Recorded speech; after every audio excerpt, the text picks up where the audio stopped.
everyone, I'm Cheryl Benadie, and I'm very excited today to introduce to you Pamela Cherry.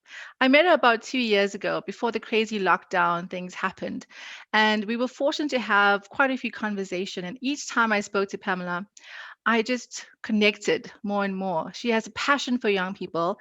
She has really keen insight into what they need, what's missing as they enter into the world of work, as do I. And so I'm very, very privileged and excited to welcome Pam Cherry. Hi, Pam. Thank you so much for joining us today. Hi, thanks, Cheryl, and hi, everyone. I'm really excited and I'm honored to be here. Thanks for inviting me into this conversation. When you asked me, I was like, yes, like definitely. And it's a beautiful conversation that we're going to be having today, an important one. So thank you for having me. Yeah, and we've been promising to do this for a while, Pam. So I'm glad we're finally doing it. As a career development coach and a speaker, obviously, I'm going to start out by asking you what exactly is personal branding, because I know you have such a keen passion for this. So tell us your definition of personal branding. Mm. I'm glad that you asked for my definition because if you go onto Google, you'll find so many different versions. And I just want to give a story behind what personal branding means to me. So I spent a lot of my career working with brands, both consumer brands and employer brands. And the idea was these companies had an offering, they had a product, they had something that they wanted to sell um, to an audience. And what needed to happen was communication needed to take place. So, what was it about their product or brand or company that stood apart from their competitors? Why should someone come and work at your company as opposed to a competitor? Why should they buy your lipstick brand? And so, just in working in that space and working with employer and consumer brands, I realize that whether you are a brand that's trying to sell something, there is a part in which you need to be able to communicate, and that's what personal branding really is.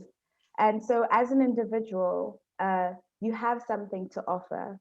You might be in the workspace, you might still be a student, you might be an entrepreneur or business person, but everyone has something to offer. Everyone has an audience that they want to engage with, and they want to be appealing to that audience. And a lot of the times, people don't think that they have personal brands, and we're going to talk about that.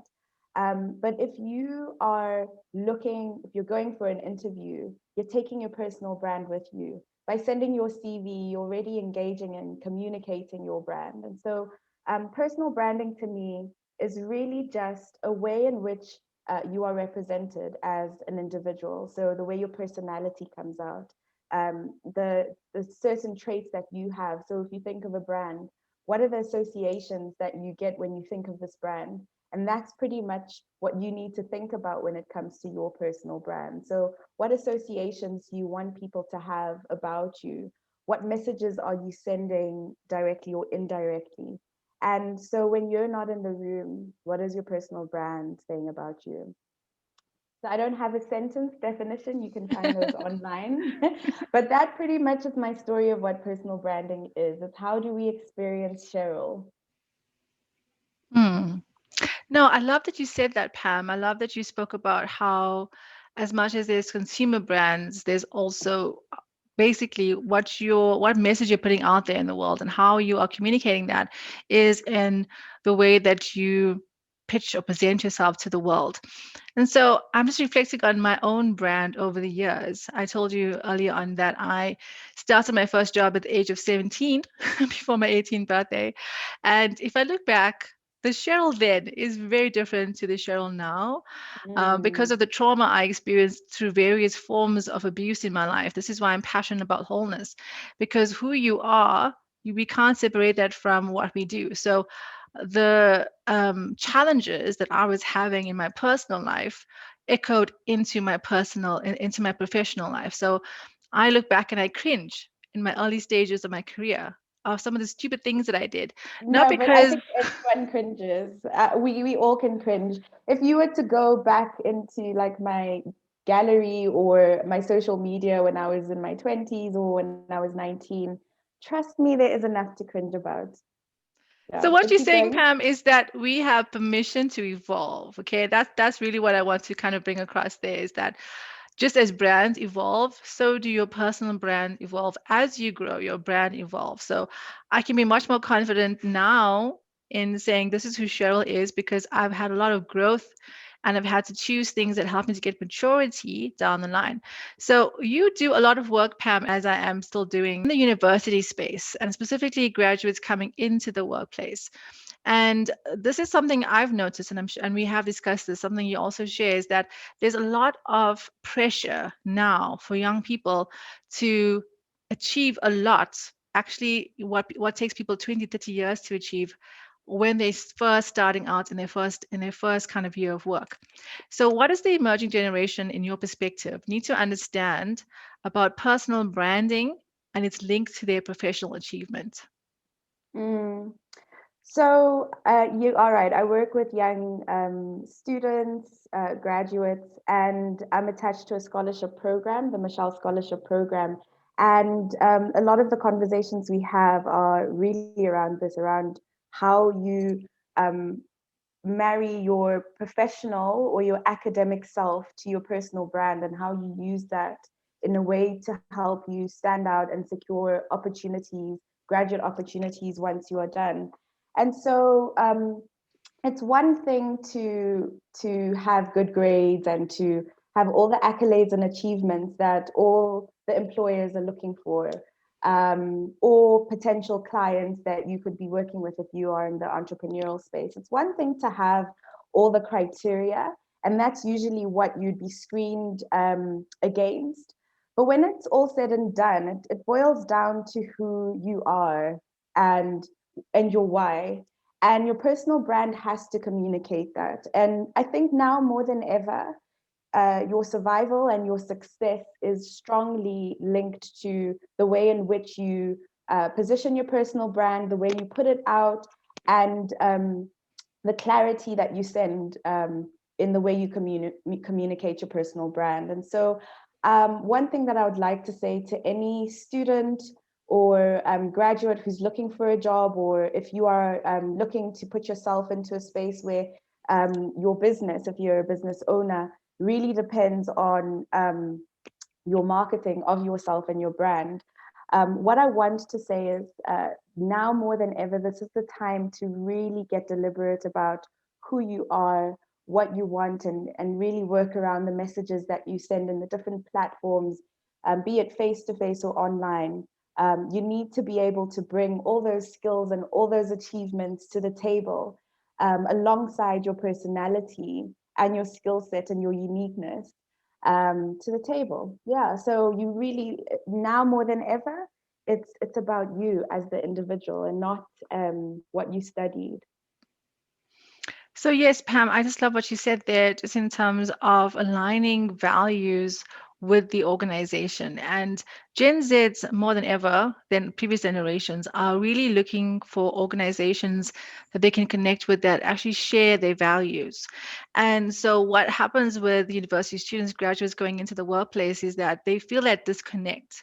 So they've been told the story, uh, do good at school, graduate, get a good job, and your life will be fine. What they're finding is that the promise is not delivering because Mm. they maybe work in organizations where they felt that this organization stands for fairness and justice. And when you're actually working in the organization, we're seeing that disconnect.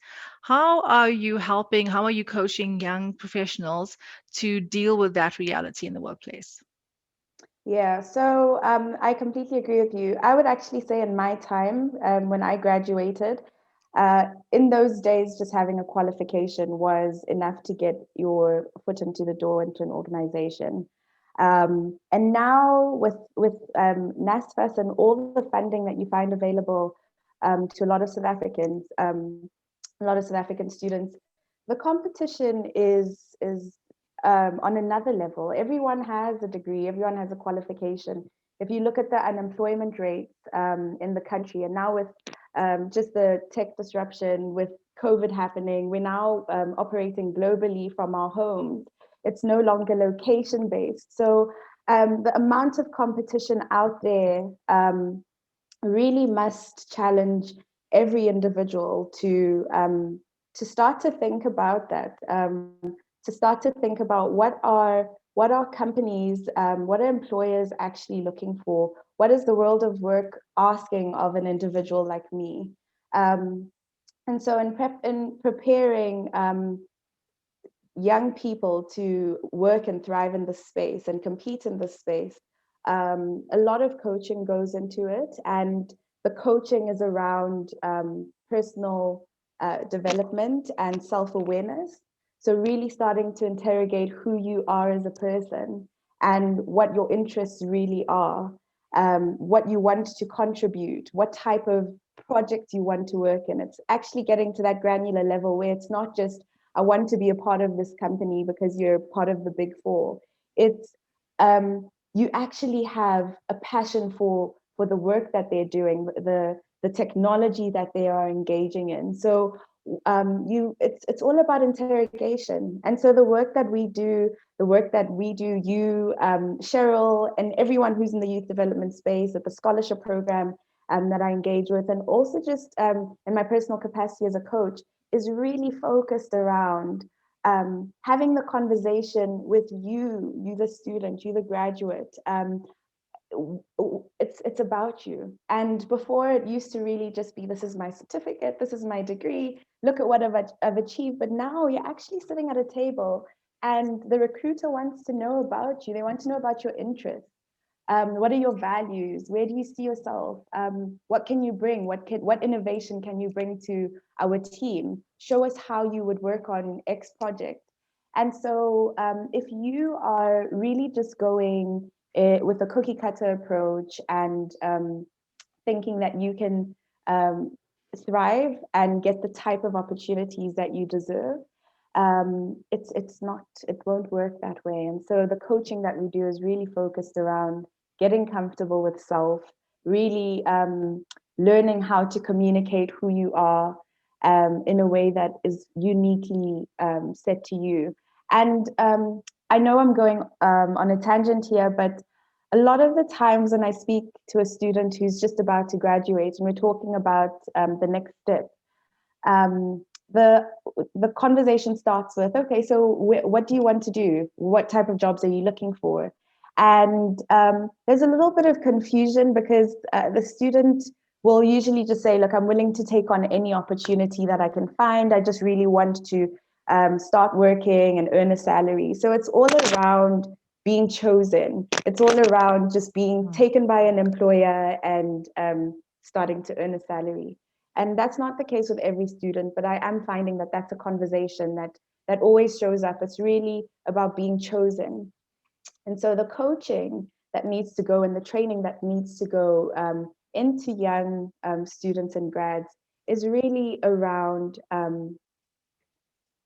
their interests and their why, because that's what everyone wants to know. Why should we choose you when we've got 10 other suitable candidates? And so it's having the conversation, throwing it back at the student to say, what do you want? Why do you want to do this? And that's how your personal brand, that's where you start the conversation around your personal brand. Pam, I think the work you're doing is so important because you're really coaching people as they enter into the workplace. You're starting to challenge them and ask the questions of who are you? What do you want to achieve? So, almost like, what is your purpose for work, right? And the coaching that I'm involved with is people who are in their mid 30s who have taken their conventional pathway into the world of work, like they've been told to do, and they're finding that it's not fulfilling. There's this hole in their soul, and it's not a job or the next promotion or the car or the house because they have all those things. So, understandably, in our country, with the poverty and inequality rates that we have, the unemployment rates, of course, that's what people are hoping that getting that degree is going to do. But I've seen tens to hundreds of students who are getting into the workplace, and once they start earning the money and start having that stability, now having to figure out, okay, but am I actually doing what I want to do? Maybe I took Mm, this degree because my parents told me to take it, or it was going to offer a lucrative career pathway, or it was just actually what the bursary provided for. And so I did it. And so we're seeing, like, as they get into their late 20s, 30s, they go back to, and we can't escape that. But what do I really want to do? Because remember, work has been um, we haven't classified work correctly. There's work that we love to do, that's work that we hate to do, that's work that energizes us. And so your 20s is really a time to discover that. Discover, what do I really like about this job or this role or this organization or this industry? And as I mm, discovered that, I'm starting to develop a puzzle piece of, but these are my core passions, these are my core talents. And that's what we do at Whole Person Academy. We help people to discover their purpose. So we start any intervention with that process of, like you also do, Pam. What do you want to do? Who are you? So before we can even ask organizations to choose us, we have to know ourselves firstly. Why would I put myself out there to be chosen if I'm not sure who's going to be choosing me? And that's also something that I've seen with first generation professionals. Those were the first in their families to get a matric certificate, to go into university, and then start out in the white collar workspace. I've been one of those people as well. And it's almost like we need to get permission to live our own lives. I'm sure you've seen that theme come up a mm, lot as well. Do you want to maybe comment on the permission that the need for permission that perhaps you see in your coaching sessions? mm. So, around the need for permission, what I will say is, I'll actually use myself as an example. So, and I'm going to talk about the need for permission with my personal brand so that it can be very, very, Interlinked. yeah, Yeah. interlinked. So, my experience, I started off, and it's a very long story. I'd have to write a book for you to get the full gist of it. But when I went into the world of work, it was really about survival. And I'm not sure if most of you would know, but I actually I live in South Africa, and I'm actually a foreign national. So I'm from Zambia, and all my life, the countries I've lived in, I've been a foreign national. And even at primary school level, I was studying in countries where I wasn't a local, so I didn't speak the language. There was always this thing of not being from. So almost there was a level of outsider that was there, and so I always had to survive through that situation, through those situations, because of the difference that I had. So if I just talk about when I graduated, I couldn't get onto graduate programs because I wasn't South African. And I had to, my career started off with a fight for survival, really. So every opportunity that I was taking, I was taking on without second guessing, and without having to. I would find a lot of my peers, for instance, would it would be a lot easier. You know, you graduated, you apply, you get the opportunity. But with me, I had to be super, super creative, and so there wasn't time for me to sit down and and be choosy. I really had to survive through it. But with the survival instinct, I developed a personal brand that was really around, she's a hard worker, she puts in the time, she's very professional. I had to do all of those things to have a reason to be at the table, because a lot of companies have to prove why they should hire a South African, if there is a reason, if they have a quota or something they're trying to fill. And so I always had to prove myself. And there was a point in my career where I didn't have to survive to be allowed to be here and to be allowed to work in a country. So usually when you are foreign, you work extra hard and you feel you have to prove yourself. And so that was the mentality I had. And when I had the shift and I didn't have to prove anymore, I was still stuck in survival mode. And when I made a shift in my career, I had to work on my personal brand, and I had to be deliberate for the first time. Before, it was really just I was a hard worker because I had to. But now, when you take away that survival instinct and you have to sit with yourself, and really think about what are the things that you want to bring to the table. What are the things that you can bring to the table?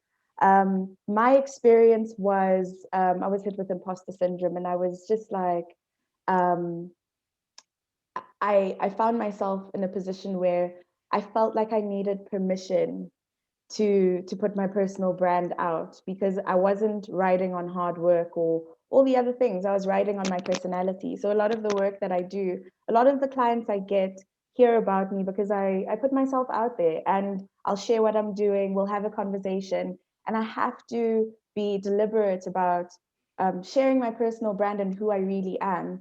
And initially, it was difficult because I felt I needed the permission to put my brand out there. I felt I needed the permission. I would always second guess when I'm about to post something or about to email someone or contact someone because I felt that I needed someone to say, Pam, that's acceptable. This is approved. Go ahead. You can do it.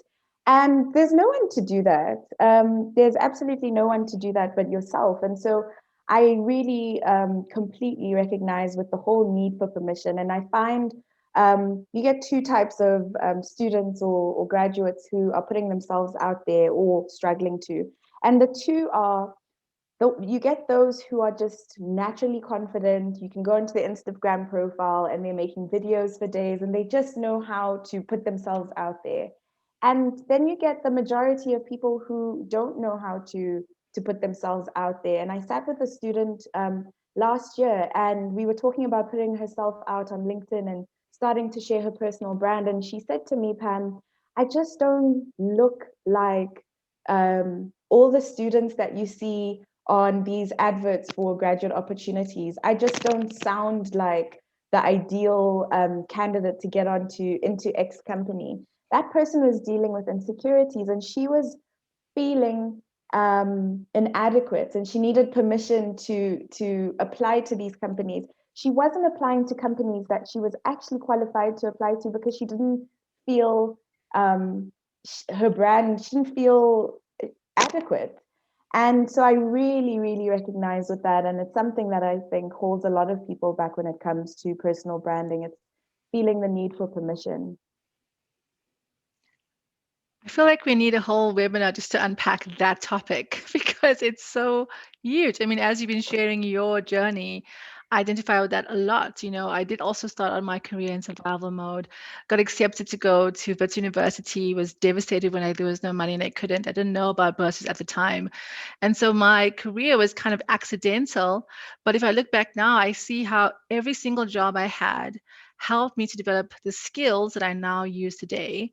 And so that's something, I wish we want to, that's something I definitely want to share with young people that just go for it, take that step, because everything kind of, as you move forward, things work out. We interviewed someone called Wendy van Eck in our previous webinar called Unconventional Career Pathways. And she also shared her story about how she was 14 and just kind of kept doing the next thing and figuring things out. And it's never a perfect journey at all. But I think this issue around giving yourself permission to inhabit a space in the world. This is so important because this conventional pathway to, okay, I've now got a degree, I'm going to apply for a job, I'll get a permanent job in this great company with all the perks and benefits, and I'll be safe. And I think COVID has shown us that there is no safety anymore in that conventional pathway. So we have to be entrepreneurial. We have to be willing to say, okay, who am I? I'm going to own up to who I am. And even if there's no one else talking about the things I want to talk about. So for me, that was Yes. wholeness, right? I worked at 3 different universities. I saw these students that I identified with, and they were not coping in the world of work. And I kept saying, well, someone should do something about this. Why doesn't anyone care about this? And so this is also a clue to your purpose. The things that make you mad, sad, or glad, those are the things that are a sign of maybe you should be the one talking about it. Maybe you should be the one doing Yes. it. So this Totally. is Pam. This is one of the things that I had to give myself permission for, is to do these webinars, right? We spoke about this for about 2 years. Like, we should do a podcast and we should do a webinar. And this I is the know. wonderful thing about this current state that we're in, is that if you have a camera and courage, you can really put yourself out there, share what you're learning, because people are more and more opening up to learning from peers. So there's less judgment of, okay, I'm not whatever I feel I need to be in order to be qualified. If you are passionate about what you're talking about, if you're learning and growing, people want to learn that too. They want to like listen in because actually they are on the same path. So Mm, Pam, when is a good time to start your personal brand? Is it when you're 5, when you start a YouTube channel? yeah. I was actually hosting a webinar, but I'll call it a conversation because I prefer to look at it as a conversation. I was hosting a graduate conversation, and um, the question I asked everyone before we started, we're talking about personal branding, is do you have a personal brand? And um, there was a group that definitely said yes, and then there was a group that said no, they didn't, and there was a maybe. And for those who said they didn't have a personal brand, I think one or two of them, it was a group of about 10 in this conversation, and one of them said she has a personal brand, but she's just not ready to put it out. She's not ready to launch it yet. And it was such an interesting conversation. And towards the end of that section, they all then realized that they have personal brands, and everybody has a personal brand. So there's no launch date, there's no perfect time, there's no need for perfection or planning. You have a personal brand. It's just whether you're deliberate about it or not. And so, if you haven't been deliberate about it and you go into your workspace, you put your head down and you just do what you need to do, you're still communicating a message. And that's what your personal brand is saying about you. If you are someone who's intentional and knows that when you in your graduate program, this is the right opportunity for you to meet with people for coffees, virtual coffees, really wanting to learn and wanting to grow, showing curiosity. You are communicating a message, and your personal brand is being communicated. If you are on LinkedIn and you're sharing posts about certain topics, if you're commenting on them and you're not the one who actually posted them, you're still communicating. Your personal brand is still communicating. So you might have an empty profile with no picture. Your personal brand is still visible to people. It might not be highly visible, it might not be trending, it might not be seen by most people. But if you apply for an opportunity and you don't have a picture on your LinkedIn profile, you don't have a headline, you never share anything, you forgot to write what you're studying, you're still communicating something about your brand. You're communicating you're not ready to be engaged with. And so, when is the perfect time to launch your brand? It's already live. So the question is, when is the right time to be deliberate about your brand? And that's now. Especially if you have goals for yourself, if you see yourself going somewhere, if there's people you want to engage with, or that you need to engage with to get to the next level, then you should start being more deliberate about your personal brand. I love that, Pam. Becoming deliberate about your personal brands. And I love that you unpacked the different elements around that. So, the way that you show up in a graduate program is already speaking about your character, about your ability to work, about your willingness to engage with people. And I definitely see a link between being intentional about building your personal brand and also being intentional about building your social network. So, Mm, something else that we noticed in the university space is that first generation professionals, which means that their families were not in the white collar space, those children were much less likely to be able to get work because obviously if you know people in certain industries, then you're more likely to be able to access opportunities in that space. But if you don't, that's what's being closed off. So growing that social capital is so important. And so with all of the work that we do with our university clients, we definitely include how to build your network, how to be able to, as you said, becoming intentional about building your brand while on campus, because some of the mm, best relationships are built on campus that last lifetimes. I mean, we know in South Africa, there's examples of companies that have started from alumni of universities because they had an idea, they connected with like-minded people, and they build their businesses and their lives based on those relationships. So this was not in my questions, but just because mm. we've been unpacking this, what is the link between being intentional about your personal brand and then growing that personal network? Yeah. So I think it's very scary for a lot of people to build their professional social brands. A lot of people are comfortable to have a private profile and build an Instagram profile, and they're very good at making content. They're very good at communicating their thoughts and their opinions. But the moment they have to do that in a professional setting, it's almost like a debilitating thought. Like, how, first of all, how dare I? What am I going to say? How will I be seen? Will I be judged? How do I even start? And it's extremely important to have a social presence online. When I say social presence, I'm talking about having a social media presence in your professional space. And this is a very it's a conversation for another day, because it's something that I think a lot of people struggle to navigate around. So I'm not going to go into too much detail, but it's highly important. And how you could start by doing it is the basics. So making sure that your profile is complete on whatever platform it is. Deciding what platforms you want to show up professionally, and making sure that your personal platforms are consistent with your overall brand. So if you are on Facebook, Twitter, and Instagram, and LinkedIn, and on LinkedIn you show up as a certain type of professional, but then you've got open Twitter and Instagram platforms in which you are some bay in some on some beach who is projecting other things.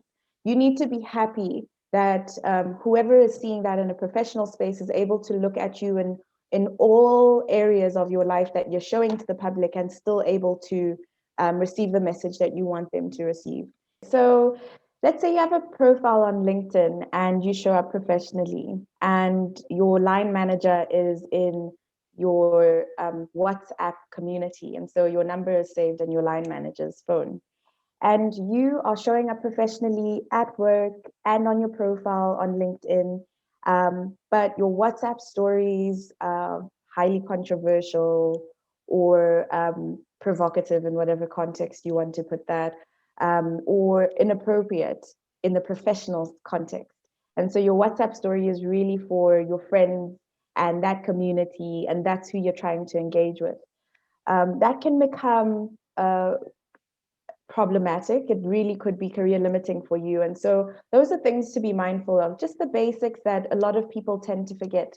When we think of putting ourselves out on social media and putting our personal brand, the first thought is, how am I going to show up? How can I look presentable? But the basics are also very much important, and also communicate messages and can make or break your brand in a very, very quick way. So having platforms in which you know, or your public platforms all speak the same type of message is an important one. Another thing that they could look at doing is starting to network and engage in the different communities on the platforms that they are in, and learning how to do that.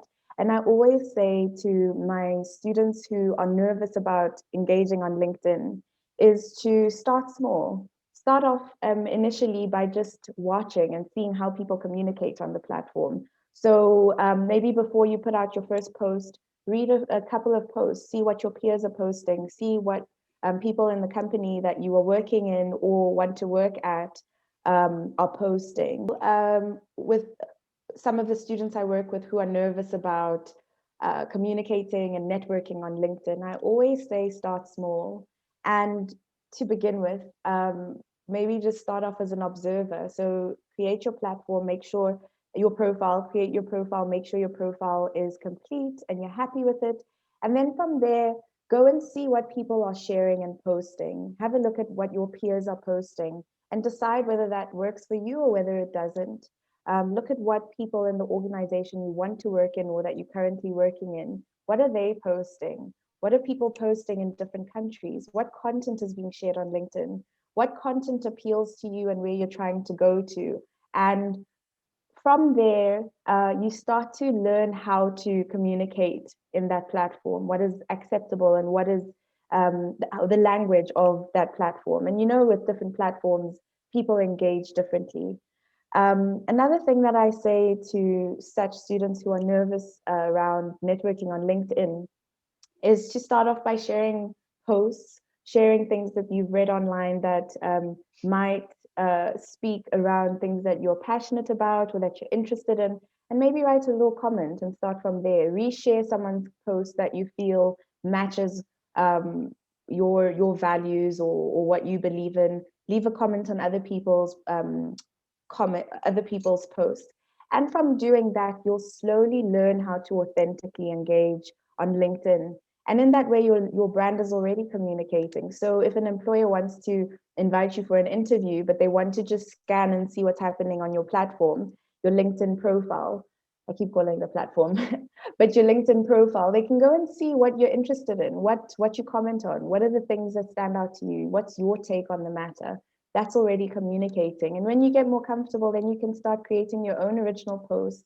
You want to create videos like Cheryl does, or whatever it is that you want to do. I would say start slow, test it out, delete if you're not comfortable, but just know that whatever you post, the first second or two will be seen. So if it won't be seen on a billboard, and if it will be seen on a billboard and you'll be comfortable with that, then absolutely post it. So that is my initial advice. But there's so much more you can think about when it comes to your different platforms and how you show up in them. Well, Pam, you do a whole training and coaching sessions around this, so we can't expect you to give us all the tips in 1 hour. But I love that you are talking about congruency and authenticity, because obviously, with wholeness, that is my passion. That's why I invited you to be part of this conversation, because a lot of what you're sharing is I'm also applying to my own personal brand. So I've got Cheryl Benadie, who I am on LinkedIn, and then this Whole Person Academy, my business brand. And so even when I was working at organizations and I was their spokesperson, I had to be very careful about what I shared on Twitter or on my personal blog because I was actually representing an organization. Now that I'm no longer formally employed in higher education, I consult in that space. I can obviously share, things around what I believe about work readiness, and I can share a lot more freely because that is now my company. So sometimes when young employees are in organizations and they might come up against some conflict, internal conflict, because maybe their value is not being represented in that organization. Like you said, we have to be very careful about how we are actually projecting these messages on the world. So not to impinge on your freedom of speech, of course. You are free to say whatever you want to say, but think about Mm, how it's going to be interpreted by somebody else. So perhaps you want to mm, have a personal phone and a business phone so that if you want to share WhatsApp things, just to your friends and family, a closed circle group, do that. And then make sure that you are very aware about what am I projecting into the world of work? And I love that you also mentioned that the way that you pitch up in the workplace is speaking volumes. So if you are aware that, hey, I really struggle with communicating, and we find this with students who've come from communities. I've come from a community like that where we grow up being told that your voice is not that important.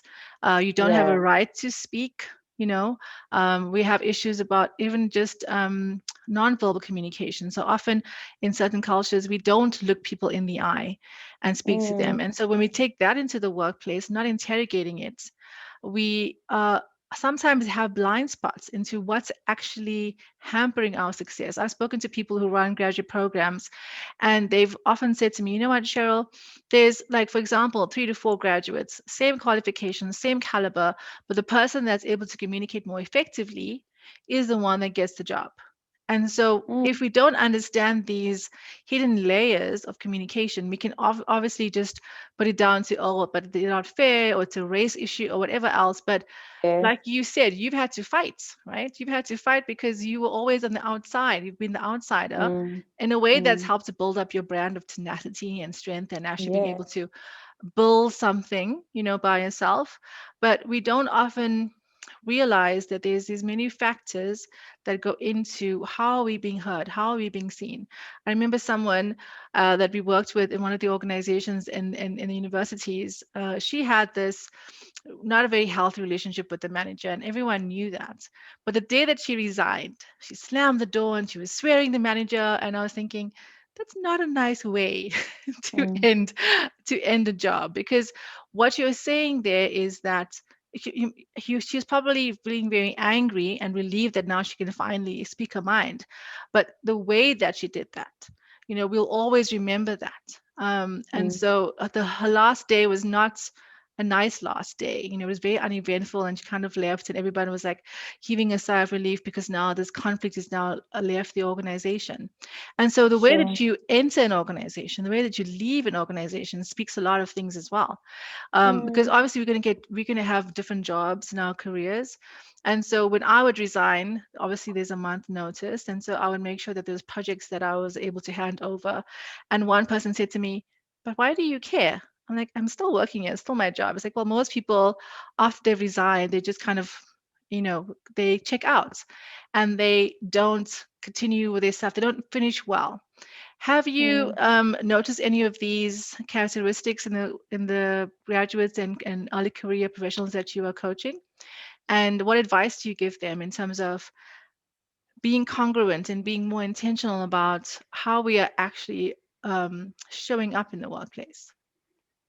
Yeah, so I remember giving, it was probably one of the first talks I ever gave to graduates during the induction.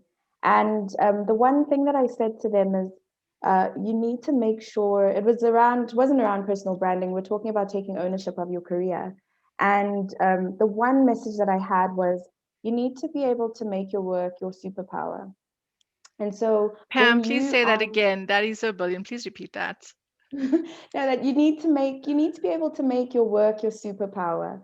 So when you are going into the workspace, it's not your company. I completely understand that. Yes, you have working hours from 9 to 5 or whatever your contract says. You have a contract. Yes, you can stick to it and still get a salary.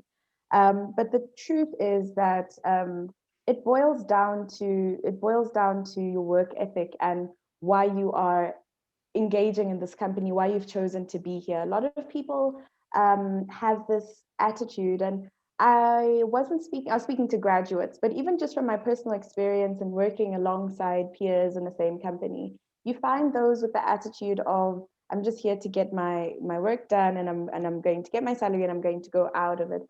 But the question is, when you are absent, what does your work say about you? What is your team saying? So if you are absent, do they need you for the specific project and they can't move forward because you're not around? Or if you have clients and you are on maternity leave, let's say when you're much older and you're on maternity leave for 6 months, are they asking for you? When you're leaving the company, are they begging you to stay? And when you go, are they always referring back to you in certain examples and scenarios?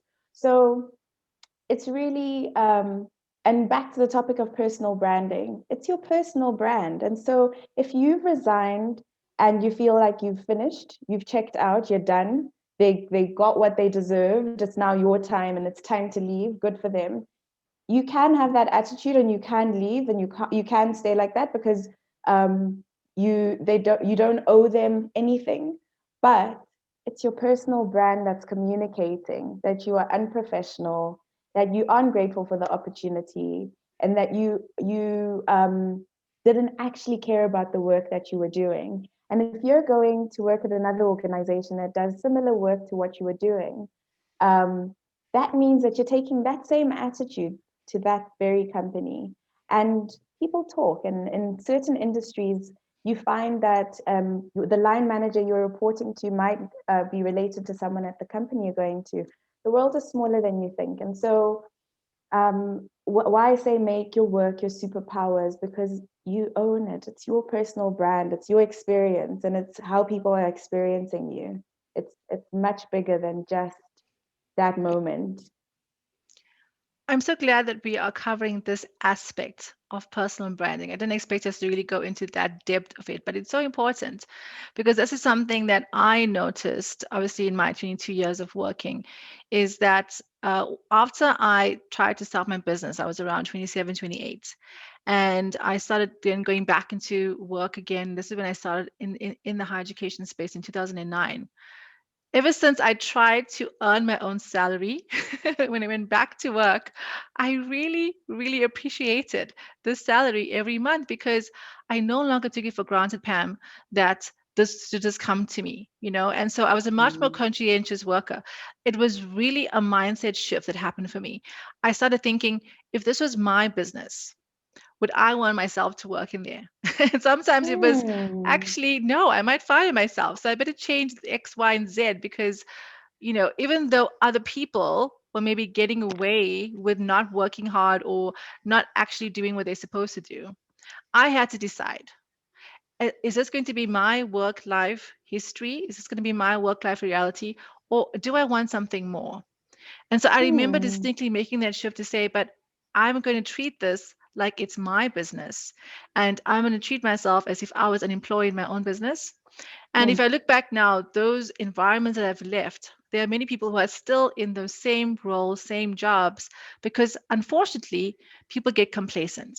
They get stuck, they get passive. And this is why it's so difficult in the world of work when you perhaps want to learn and grow and work with a team that's moving forward.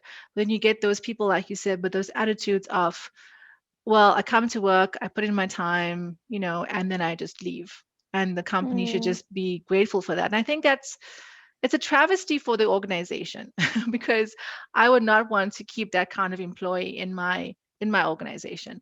I want someone who has a shared passion, shared vision, can bring something to the table, that we can build something together, and I want to grow. This is why I've left Hmm. certain roles because I knew, okay, I've worked here for 2 years in this role. I've tried something new, I've done something new, but now I want to kind of keep moving forward. And so I think Hmm. sometimes companies get frustrated with young people who want to move on, but don't realize that perhaps, they might come back 10, 20 years down the line and kind of still consult for the organization or be able Hmm. to work in a different capacity. So, what have you found in terms of organizations and just their approach to younger people coming in? And is there any disconnect that you're noticing?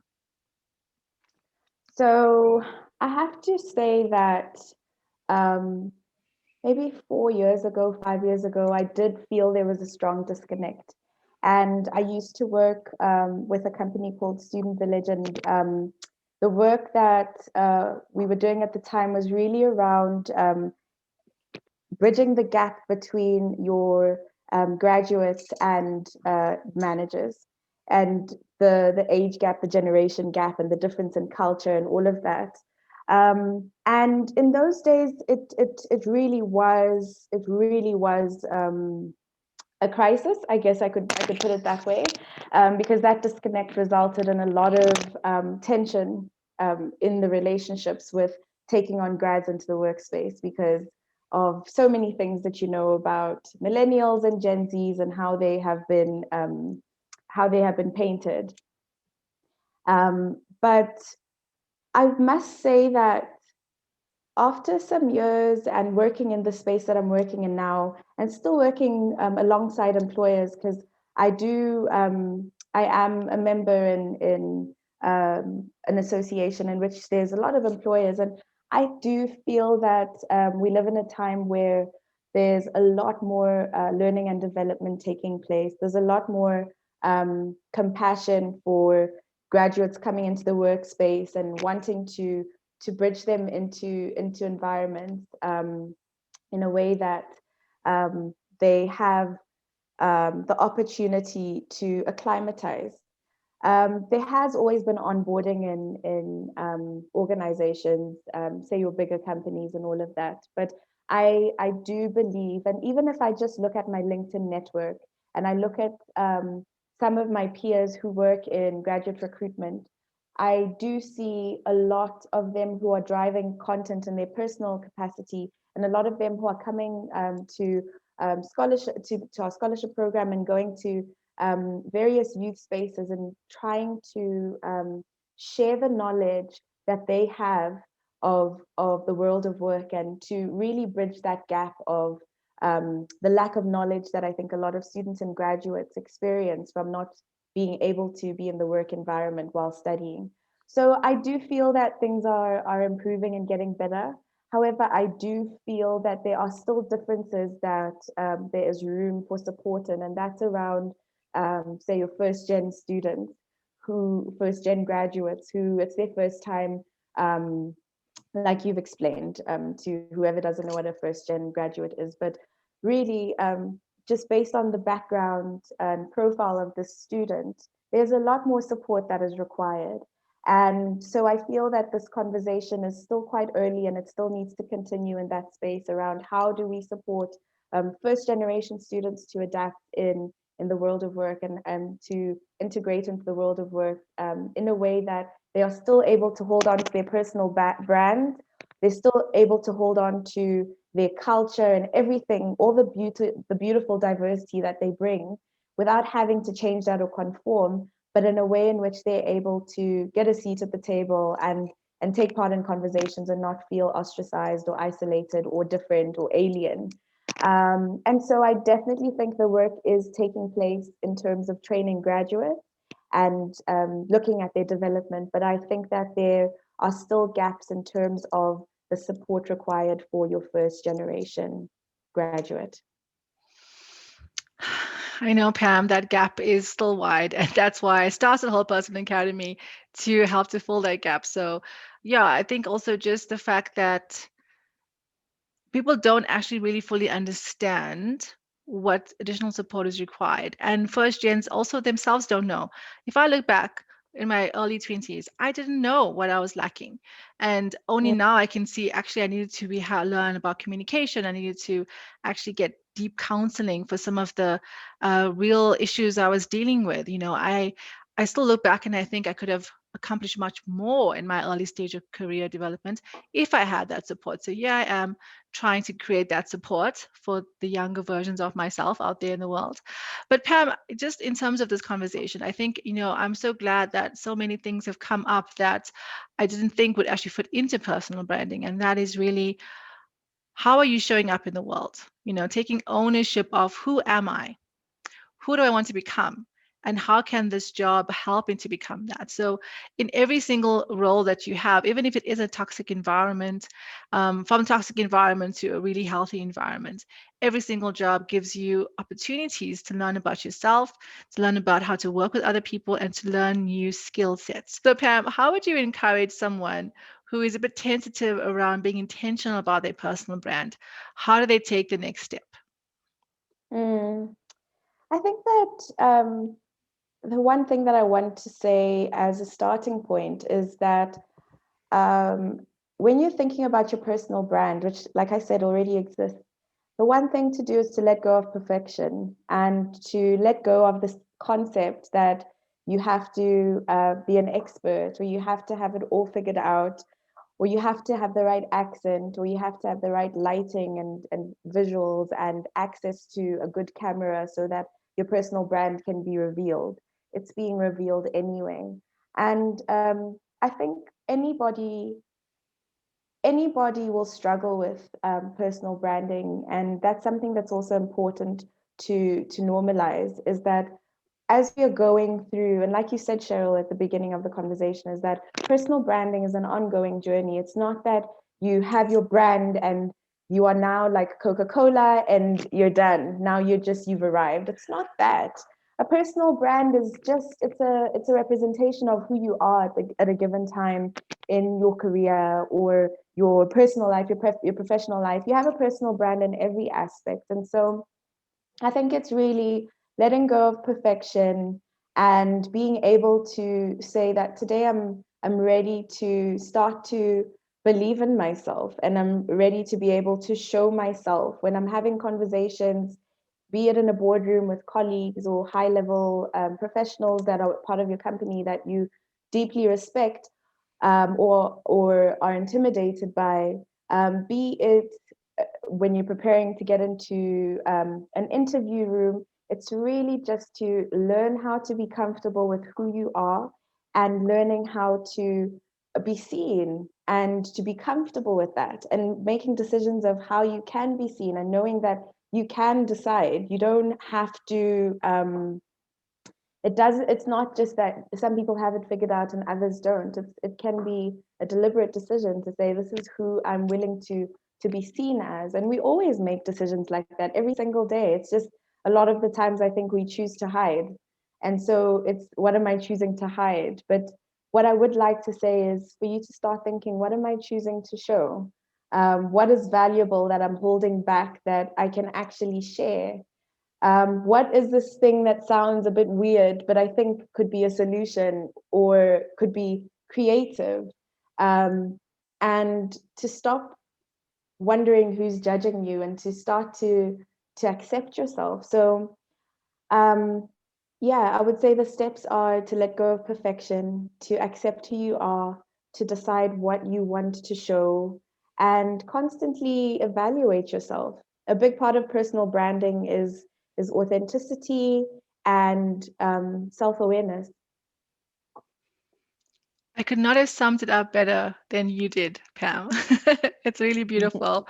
It's really just allowing yourself to be you, but then figuring out who that is in the process. And I think often we do need a coach for that. I know I benefited from various forms of coaching in my lifetime.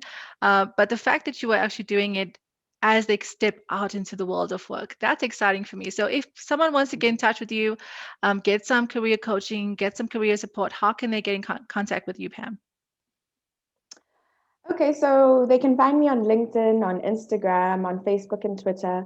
I have recently put myself out on the last three platforms, so Instagram, Twitter, and Facebook. And so there isn't much content there, but you can send me a message if you are on whatever platform that is. Um, I love to receive direct messages. I mainly engage on LinkedIn. Um, I am available to have conversations, but I think more than anything, I'm spending a lot of more time focusing on having conversations. I'm more for group coaching and having conversations that can reach wider audiences. And so I don't want to put myself out there as someone who's available to have one-on-one coaching. But I'm definitely up for a conversation. I'm up to point you in the right direction. And I'm up for having conversations with you ongoing. So connect with me on any of those platforms. See what I'm sharing, comment, drop me a DM and tell me you don't understand, and I'll find a way to explain it to you. And yeah, I just want to say, Cheryl, thank you so much for this opportunity. And to everyone that's watching this, I hope that it encourages you. And I hope that you see me and Cheryl as people who are working towards our personal brands every single day, and that you can maybe learn a few things that we've shared from today to see how you can start to do the same for yourself. Pam, my life has definitely been enriched because I've met you. And it's just really encouraging to know someone that is as committed and as passionate about helping young people to be stronger in their lives, not just in their careers, but also in their personal lives. So thank you again for the conversation. We will link to your accounts in the comments below or in our YouTube comments below. Thank you so much for your time, Pam. Awesome. Thank you. Goodbye.